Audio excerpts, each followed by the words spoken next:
वक्त है देश और दुनिया की बड़ी खबरों को फटाफट अंदाज में जानने का। सबसे पहले देखिए आज की बड़ी खबरें देश टॉप 10 में। राज्यसभा में वंदे मातरम पर चर्चा जारी। अमित शाह बोले वंदे मातरम को बंगाल चुनाव से जोड़ना गलत। कांग्रेस पूछती है कि इस गीत पर चर्चा क्यों जरूरी। अमित शाह का कांग्रेस पर बड़ा अटैक। कहा नेहरू ने वंदे मातरम के टुकड़े कर दिए। अगर वंदे मातरम के टुकड़े न किए गए होते तो देश का बंटवारा नहीं होता। अमित शाह ने नेहरू वाले बयान पर कांग्रेस का पलटवार। मल्लिकार्जुन खड़गे बोले ये नेहरू जी के अपमान का मौका नहीं चूकते। कांग्रेस को बदनाम करना इनकी आदत।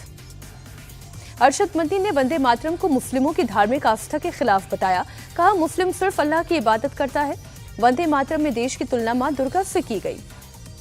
लोकसभा में चुनाव सुधारों पर हुई बहस। कांग्रेस नेता मनीष तिवारी ने चर्चा की शुरुआत की। कहा निष्पक्ष चुनाव की जरूरत, हमें बैलेट से चुनाव पर लौटना चाहिए। सपा प्रमुख अखिलेश यादव पर बोले ईवीएम पर दुनिया भर में सवाल। जब जर्मनी में बैलेट पेपर से चुनाव हो सकते हैं तो भारत में क्यों नहीं। सोनिया गांधी को राउस रेवेन्यू कोर्ट का नोटिस। बिना नागरिकता लिए वोटर बनने का आरोप। अदालत ने सोनिया गांधी और दिल्ली पुलिस से मांगा जवाब। 6 जनवरी को अगली सुनवाई। इंडिगो संकट पर लोकसभा में नागरिक उड्डयन मंत्री का बयान। कहा यात्रियों की सुरक्षा के लिए नियम बदले थे। इंडिगो ने पूरी तैयारी नहीं की इसलिए परेशानी हुई। इंडिगो एयरलाइंस पर सरकार का बड़ा एक्शन। इंडिगो की फ्लाइट्स में 5% की कटौती। इंडिगो के विंटर शेड्यूल में कटौती की गई। संसद भवन में एनडीए संसदीय दल की बैठक में बिहार चुनाव में बम्पर जीत के लिए पीएम मोदी को सम्मानित किया गया। बैठक में भारत माता की जय के नारे लगे। उत्तर प्रदेश से जुड़ी हुई बड़ी खबरें देखें यूपी टॉप 10 में। यूपी में घुसपैठियों के खिलाफ सख्त एक्शन। 17 शहरों में पुलिस की वेरिफिकेशन ड्राइव। अवैध रोहिंग्या और बांग्लादेशियों की पहचान की जा रही है। मेरठ में घुसपैठियों के खिलाफ बड़ी कार्रवाई। 6500 संदिग्ध लोगों की पहचान की गई। जिले में 500 लोगों की क्षमता वाला डिटेंशन सेंटर बनेगा। वाराणसी में वेरिफिकेशन ड्राइव के दौरान बड़ा खुलासा। सपा के पूर्व जिला अध्यक्ष ने सिगरा इलाके की झुग्गी में लोगों को बसाया। ज्यादातर लोग पश्चिम बंगाल के। यूपी एसआईटी करेगी कफ सिरप मामले की जांच। आईजी रैंक के अधिकारी को एसआईटी टीम की कमान। हिमाचल, उत्तराखंड और झारखंड से सिरप बेचने के लिंक मिले। कफ सिरप केस में वाराणसी में बड़ा एक्शन। मास्टरमाइंड शुभम जायसवाल के 2 करीबी गिरफ्तार। तो उन्होंने रांची से 6 लाख कोटीन युक्त सिरप खरीदे। मुरादाबाद में वाइन शॉप के सामने युवक की गोली मारकर हत्या। भीड़ के साथ परिवार का सड़क जाम कर हंगामा। तनाव को देखते हुए भारी पुलिस बल की तैनाती। शामली में 50,000 का इनामी हिस्ट्री शीटर सुमेदीन उर्फ सामा ढेर कर्नाटक और तेलंगाना में था वांटेड। एनकाउंटर में एक कांस्टेबल को भी लगी गोली। मेरठ के फरधना में पुलिस और गोकशों के बीच में हुई मुठभेड़। पैर में गोली लगने के बाद एक गोकश गिरफ्तार।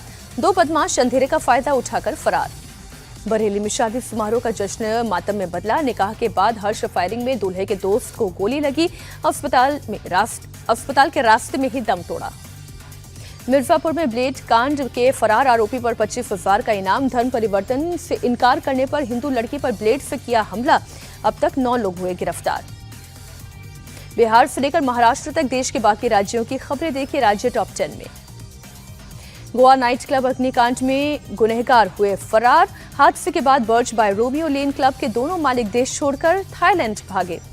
मुख्यमंत्री प्रमोद सावंत का रोमियो लेन क्लब आउटलेट को तुरंत गिराने का आदेश। दोनों मालिकों के खिलाफ इंटरपोल में ब्लू कॉर्नर नोटिस जारी। मुर्शिदाबाद की बाबरी मस्जिद के लिए चंदा मिलना जारी। अब तक 2 करोड़ 10 लाख रुपए से ज्यादा चंदा जमा। अब इस साल डोनेशन बॉक्स खुलने बाकी। राजस्थान के बांसवाड़ा में पोस्टर पर जबरदस्त तनाव। जामा मस्जिद पर आई लव मोहम्मद के पोस्टर। जवाब में बजरंग दल ने वहीं लव जिहाद के पोस्टर लगाए। मध्य प्रदेश की राज्य मंत्री प्रतिमा बागरी का भाई तस्करी में हुआ गिरफ्तार। 46 किलो गांजे के साथ सतना पुलिस ने अनिल बागरी को उसके साथी पंकज सिंह को पकड़ा।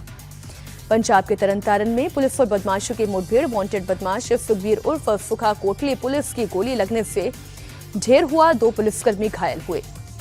बिहार के सुपौल में शादीशुदा महिला के साथ मौलवी के पकड़े जाने पर हुआ बवाल। गांव वालों ने पेड़ से बांधकर पीटा। पंचायत ने 2 लाख का जुर्माना लगाकर मामले को रफा दफा किया।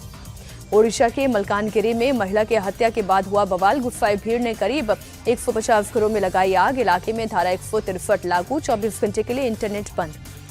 उत्तराखंड के रुद्रपुर में ईदगाह की जमीन पर चला बुलडोजर। हाईकोर्ट के आदेश के बाद 8 एकड़ सरकारी जमीन पर अवैध कब्जा हटाया गया।